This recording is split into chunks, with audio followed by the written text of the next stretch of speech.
Morning, Janet Wilson here from Dernier Publishing and Write for a Reason. You may have heard that we set up a Write for a Reason challenge throughout October.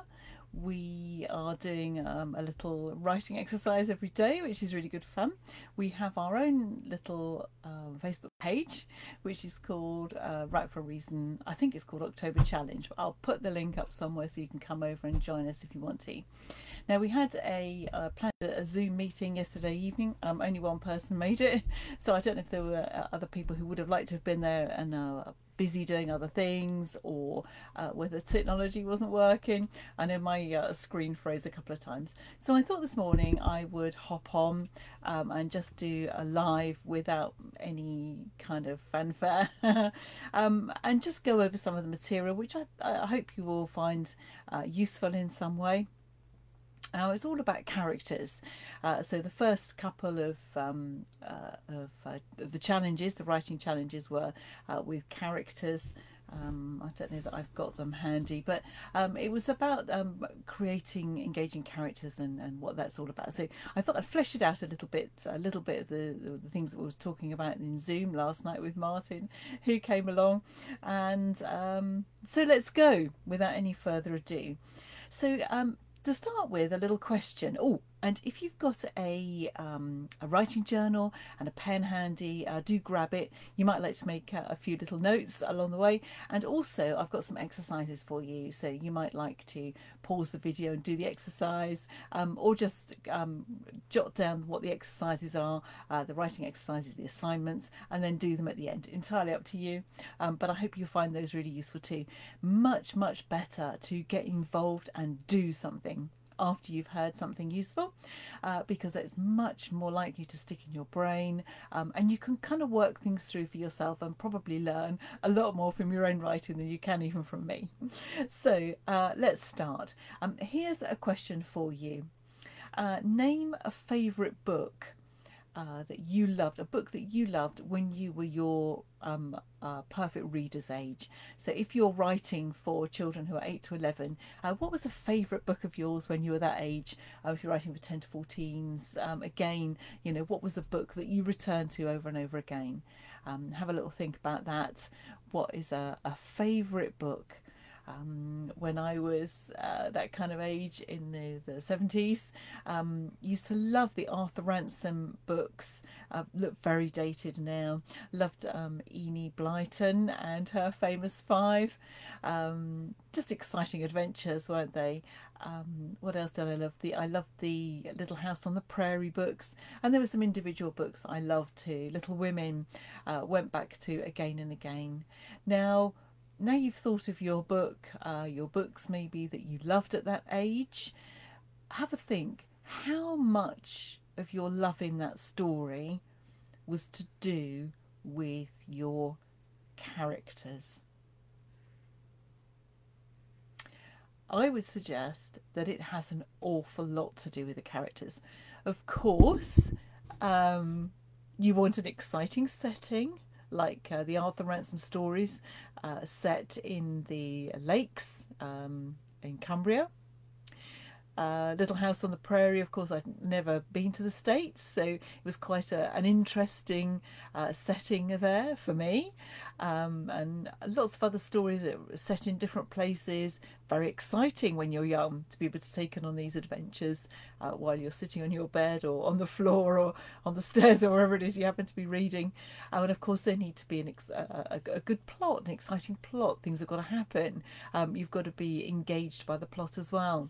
But the characters are the thing that carries it through, because even if the setting is the most wonderful setting, very interesting, lots of things happening there, the plot is gripping, if you don't care about the characters, if you're not really engaged with the characters, if you don't feel some kind of empathy for them, if you don't either feel that you'd kind of like to be them or like to be there on the adventure with them, that they're kind of your best friend, or you're one of the gang, if you don't feel like that about your characters, nothing else really matters, because you don't mind what happens to them. And if you don't mind what happens to them, why keep reading? Because that's the idea of a story. You're opening a story loop at the beginning, something happens, and then you want to know what happens at the end. If you don't care about the characters, you don't really care what happens to them at the end.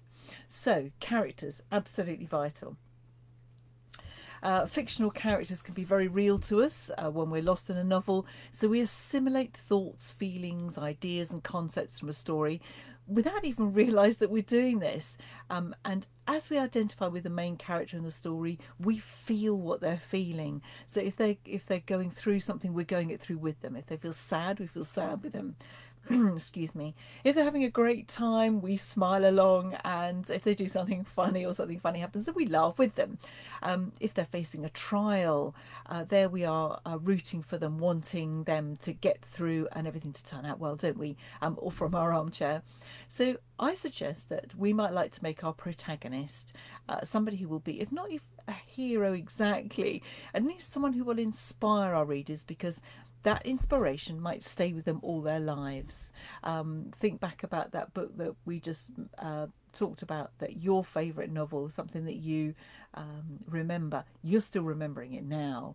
Now I don't know how many years it is since you read those stories and loved those stories, but if you think of all the years that those characters have stayed with you, that is what we're aiming for when we're writing our characters. So I hope that's going to stick with you. That is probably perhaps the most important thing I'm going to say in the whole of this live. So let me just take a sip of water, excuse me.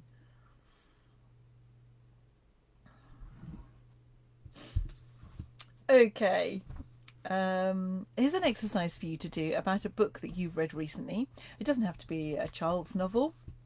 It can be something that you've read for pleasure yourself, or if you haven't read any fiction recently, although you should be. If you're writing for children, you should be reading children's novels. But if you haven't read anything recently, or you know, for one reason or another you haven't been reading, think about a film. But this is your first assignment. So how important is that main character to your story? So, book you've read recently, how important is the main character to the story? So that's 3 questions. That's the first one. The second one is, what about them did you like or not like? That's part of the same question. What about them, this character, did you like or not like? And of course, we're talking here about the main character. You may love the baddie as well. Sometimes we love somebody that perhaps a little bit amusing, or so horrible that we so badly want them to be overcome in the end, and their evil schemes thwarted. But here we're talking about the protagonist. So what did you love about your protagonist? What did you like about them? What did you not like about them? And number 3, had they changed by the end of the story? And if so, in what ways? Because of course you do want a character who changes throughout your story. Before we go on, I hope you're familiar with the term protagonist. It is of course the main character of your story. It's the person who matters most. And mostly we see your story unfold through the eyes of your protagonist. Not necessarily. It might be written in the first person, or it might be written in the third person, but almost always your protagonist will be the one who we see the story through their eyes. Not necessarily, and there are lots of differences that you can make, but I suggest if you're just starting off that you do that, because that's the most sensible. And you also may have more than one character. You may have like a group protagonist. So like in the Enid Blyton's Famous Five I mentioned earlier, or her Secret Seven, then you will have the whole group, and they of course need to be engaging. You need to kind of engage with the whole group, and there may be one character or 2 characters that you like more than others. So I hope you find that that useful.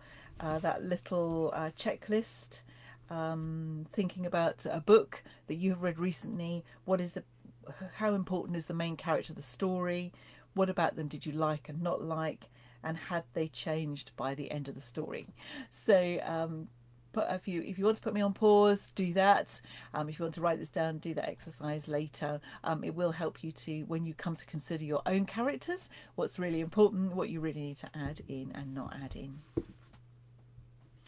So with all this in mind, thinking about main characters and stories you've read, films you've watched, what do you think are essential characters for a main character? Characteristics, sorry, for a main character. If we were in a little group together, I would ask you to jot some things down, or call out the answers, and maybe one day I'll be able to have a proper meetup and be able to have a weekend together, and then we can talk about all these things together. In the meantime, here we are stuck on Facebook. Definitely a good second best, and I hope you find this helpful. But here are some things that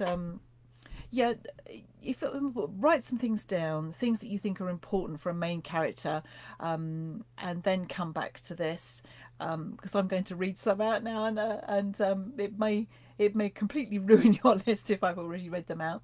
So yes, let's go. So here we are. So they're relevant to your current readers. That's obviously really important. It's no good having somebody that is not relevant to who you are aiming your story for. Definitely not old-fashioned. If they are children of today, if you're writing in the present tense, the present day, then your characters need to be very much what you how your readers are today, what they're thinking today.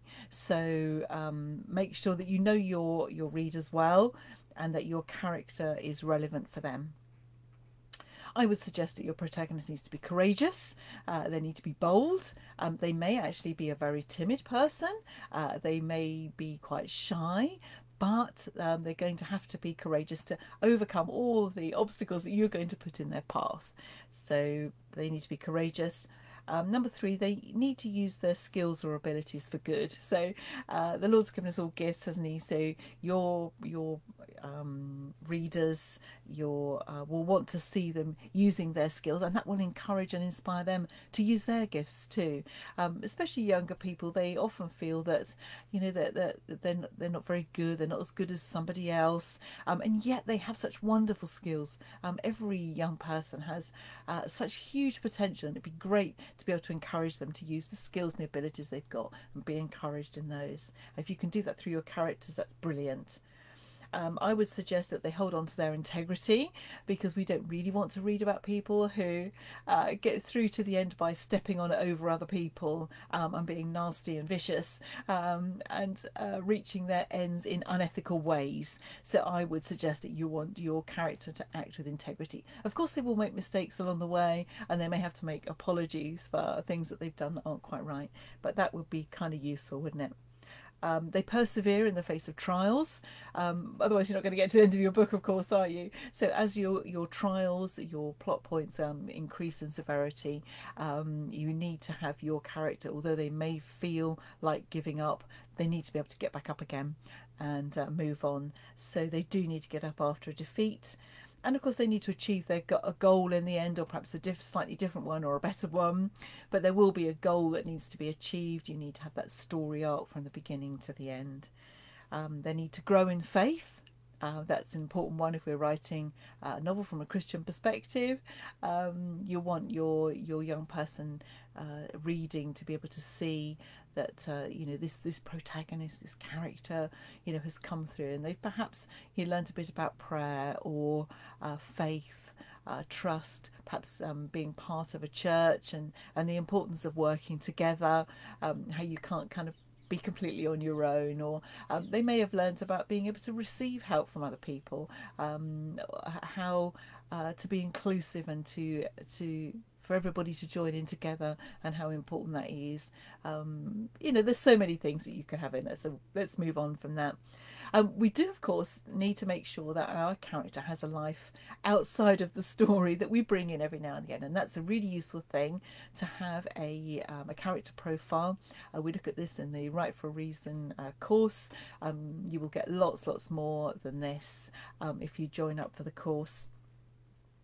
But I have been sent stories where somebody perhaps is doing something really amazing, like gone off to space in a spaceship to do something. And not their life beforehand hasn't been mentioned or hasn't really been thought about by the author, and it kind of doesn't really quite gel. I had one story once where a boy went on an adventure and he'd left his mum behind, and all the while he was on the adventure he didn't think of or mention or consider his mum at all. Now, you know, a young lad on an adventure, he would be thinking about his mum at home. So do remember that they will have a you know, they will have a past and they will have a present, and you know, what has brought them to from the past to bring them where they are today. You know, what has happened to them to make them the person they are. What you don't want is a plastic type character which has been like cut out from their past and brought into the present, and fill that one out and then not have be the kind of a real person that you need them to be. Some people talk about flat characters versus 3D characters or cutout characters, but you get the point. We do need to know as much about them as possible. You need to know as much about them as possible as the author, and then you can just sort of bring in little bits here and there as suits your novel. Yes, okay. They do, of course, need to have flaws. Your main character needs to have flaws, otherwise they're not very real. I recently read a book, it was a detective novel, and the detective was so good, so nice, and so perfect in every way. It just didn't feel right to me. It just, I was just quite glad when it ended. And,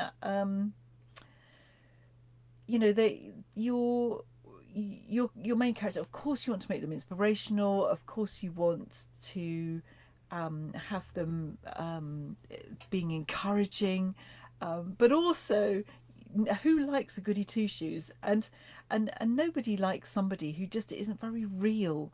And because we are all flawed human beings, they will be a flawed human being too, if they're a real character. Your character may be a very unlikely hero. He may not be the tallest, the smartest, the most good looking. He may not even be the most gifted, but perhaps he's the one with the most grit. Perhaps he believes, like David and Goliath with his stones, you know. This will help readers identify with your character if they have these flaws. So, for example, if your character is a very nice person, very gentle and loving and caring, they may also not be very good at standing up for either themselves or for other people. So you could say in a way that that's a bit of a flaw. So they won't stand up and say what needs to be said when it needs to be said, and somebody may get taken advantage of because they're not bold enough to get on and do it. And then of course things will change, but you get the idea. So your protagonist, let's have a think about the age of your protagonist. Now we've thought about some characteristics of them, and of course your character may not have all these characteristics and personality traits. They may just have, you know, a few of those, but think through those things and see what you could add into your character to make them the most engaging person you can for your readers. And a point about age, your target readers need to be I need to read about someone who's just a little bit older than them. So if you're writing for 8 to 11s, you probably want to have your protagonist to be kind of 11, 12. If you're writing for 5 to 8s, perhaps they're 8 or 9. If you're writing for teens, you'll probably be wanting them in their teens. And of course, you may have other characters who are, you know, a little bit younger or a little bit older.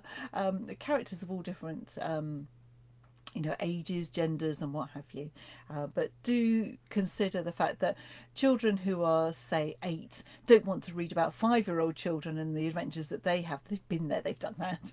And the same for 10-year-olds. You know, they don't want to read about 7-year-olds, whereas they're quite excited about reading about 12-year-olds, perhaps going up to senior school, thinking about the adventures that they may have there. So that is a really good tip for you today. Right, as I mentioned earlier, probably the most important thing of all is that your readers will care about what happens to your characters. That's probably the most important thing of all. So write that in capitals and underline it. So all those things that I've mentioned, you know, bring in what you need to, not if you don't. Even if your plot is brilliant, you're writing excellent, if you haven't got the main character right, and people don't care about them, they may not actually read the book. Also, don't start with your main character being like horrible and obnoxious, mean, with values that don't come up to what you might expect, because although that you may have in mind for them to change and to become really nice people at the end, nobody wants to be reading about, you know, a mean person, a nasty gossip or whatever at the beginning. So that's the job of your antagonist, if you have one, your baddie, and we may look at those another time. Again, if you join the Write for a Reason Academy, the Write for a Reason course, you will get lots and lots of information about characters and all different types of characters as well. So one last thing that I would like to talk about is emotion. So of course the difference between a report and a story is emotion. It's something that happens to somebody and you're going to feel for them in some way. So here's a little exercise for you. To spend a little time writing, perhaps 10 minutes, writing about a time when you were really happy about something. If you can go back to a time when you were the age of your readers, that would be really excellent. If you can't really think of something, do something more recent, but write about the fun, the laughter, the elation, something exciting that happened to you, who was with you, what did you talk about, why was it that you were so happy, and have fun really reliving the emotions of that happy occasion.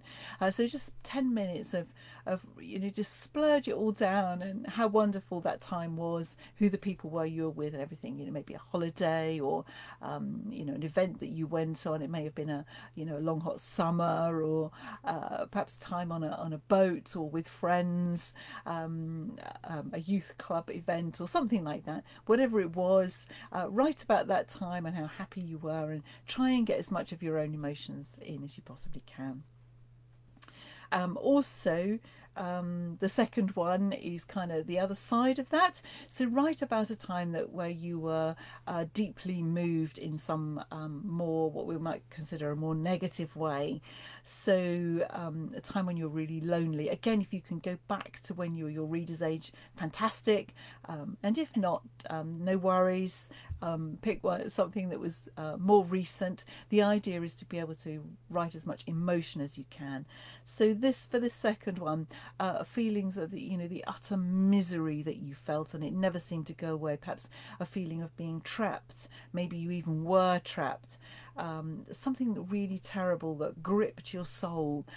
Let it all spill out, everything that you have, the pain, the bitterness, the anger, the desperation. What was it that happened? What did it do to you? How did you react? And how has it changed your life? So write down everything, even the thoughts and feelings that you've never expressed before. You don't have to show this to anybody. You can rip it up, shred it, burn it afterwards if you want. But why would I be asking you to do these things? Why would I ask you to write these two sides to life? Because you will be wanting to write these kinds of things into your novel. Emotions are very important. You will be wanting to put as much emotion as you can into your stories. So hope you've found this useful. I will be here and around in the groups. If you want to put some comments on there, I will try and get back to you. If you go over to Write for a Reason, wherever this has been cross-posted on some other pages, or it may be shared by other people, so I may not be able to see your comments if you write them there. So do come over to Write for a Reason and hop on there. It's also not too late to join the challenge if you'd like to do that. We are of course 5 days in, but hey, you're very welcome to join any time you like and make the most of what we have. So we've got some live, we're popping on live occasionally, some Q&A and that sort of thing. So in conclusion, your main character needs to be a hero style figure with flaws, very human, or human traits, of course, if you're writing about a dog or a dragon or whatever. So they need to be a whole person, dragon or whatever, with family, interests and difficulties, and they need to be relevant to your readers, and they need to care about them. So there we go. I will see you again soon. Do pass that on to anybody in your writing groups if you think that would be useful. Hop on over to Write for a Reason, and I will hope to see you again sometime again soon. Bye for now.